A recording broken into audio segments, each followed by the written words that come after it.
हरिया, हरिया, अरे कहाँ है तू? जरा बाहर आ। क्या कोई है घर पर? अरे क्या बात है भाई साहब, आप ऐसे घबराकर क्यों पूछ रहे हैं? वो तो सुबह सुबह ही स्कूल के लिए निकल गए थे। आज स्कूल में स्वतंत्रता दिवस का कार्यक्रम है, इसी वजह से वो जल्दी तैयार होकर निकल गए। वहां झंडा फहराने और भाषण वगैरह की तैयारी है। और हाँ, आज के बाद तो स्कूल की छुट्टियां भी पड़ने वाली है, इसीलिए सब बच्चे बड़े जोश में हैं। अरे तुम हो? और हरिया कहाँ चला गया? क्या स्कूल चला गया? मैं तो उसके दोस्त की भेजी हुई खबर लेकर आया हूँ। उसका कहना है कि अब स्कूल की छुट्टियां पड़ गई हैं और हरिया बहुत दिन से उसके यहाँ घूमने नहीं आया। बोल रहा था कि स्कूल बंद हो गया है, तो अब हरिया जरूर उसके यहाँ चला आना। अब आप निश्चिंत हो जाइए, मैं हूं ना। वो जैसे ही आएंगे मैं सब बता दूंगी, आप जा सकते हैं। इतना कहकर हरिया की पत्नी घर के अंदर चली जाती है। हरिया का दोस्त दूर गांव में रहा करता था। हरिया खुद एक सरकारी स्कूल में शिक्षक था। काफी समय बाद उसके दोस्त का बुलावा आया था। उधर शाम होने वाली थी और हरिया की स्कूल की छुट्टी भी हो गई थी। वह अपने घर की ओर लौट रहा था, धीरे धीरे कदम बढ़ाते हुए। अरे विमला, कहाँ चली गई हो? कहाँ हो तुम? कुछ खाने को बनाया है या नहीं? दिखाई नहीं दे रही हो। इधर आओ जरा। अरे क्यों शोर मचा रहे हो? मैं यही तो हूं। वैसे भी आज मुझे तुमसे एक जरूरी बात करनी थी।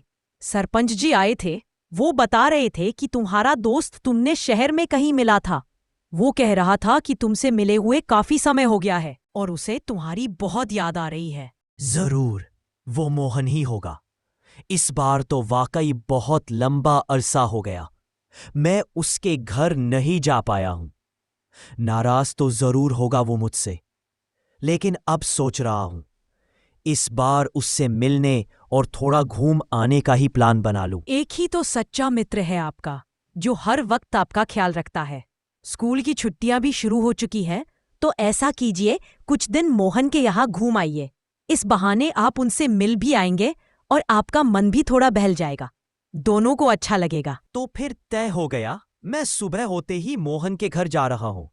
वैसे भी स्कूल की छुट्टियां लग चुकी हैं, तो कुछ दिन वहीं बिताऊंगा। मोहन का घर हरिया के घर से काफी दूर था, इसलिए हरिया सुबह होते ही मोहन के घर के लिए निकल पड़ा। रास्ते में उसे ट्रेन से जाना था और काफी दूर तक उसे पैदल चलकर स्टेशन तक पहुंचना पड़ा। हरिया स्टेशन पहुंचा। कुछ देर इंतजार करने के बाद उसकी ट्रेन आ गई। हरिया जल्दी से ट्रेन में चढ़कर अपनी सीट पर बैठ गया।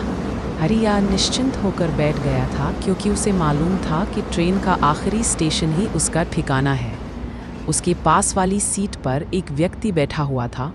हरिया उसे काफ़ी देर तक चुपचाप देखता रहा, फिर मुस्कुराकर बातचीत की शुरुआत की और बोला, माफ कीजिए, क्या आप भी इस ट्रेन से भानगढ़, जो इसका आखिरी स्टेशन है, वही जा रहे हैं?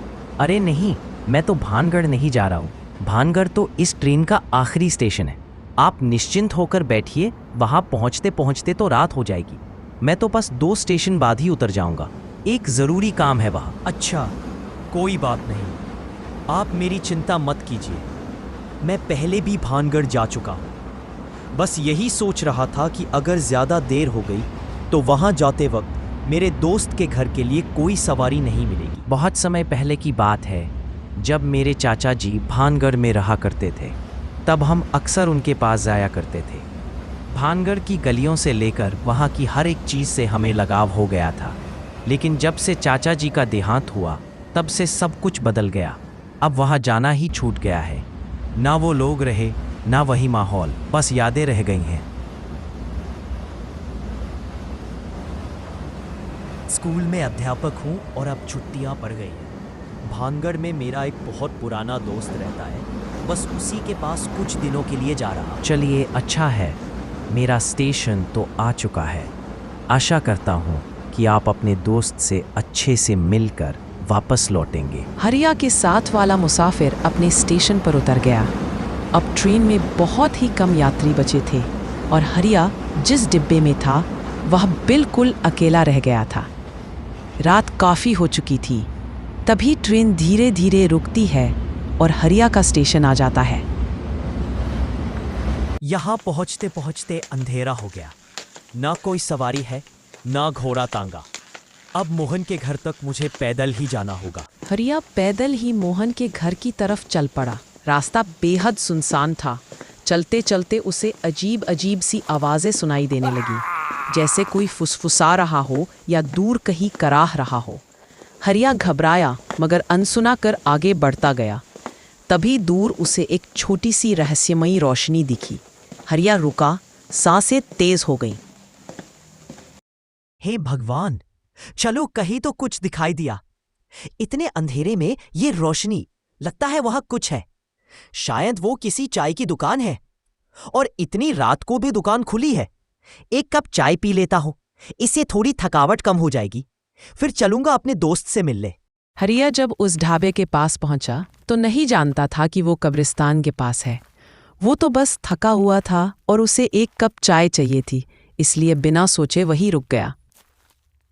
कौन हो बेटा? इतनी रात गए यहाँ क्या कर रहे हो? तुम्हें पहले तो कभी नहीं देखा। इस सुनसान रास्ते पर अकेले घूम रहे हो?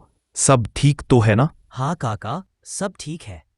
इस गांव में मेरा एक दोस्त रहता है, नाम है मोहन। मैं काफी दूर से आया हूं।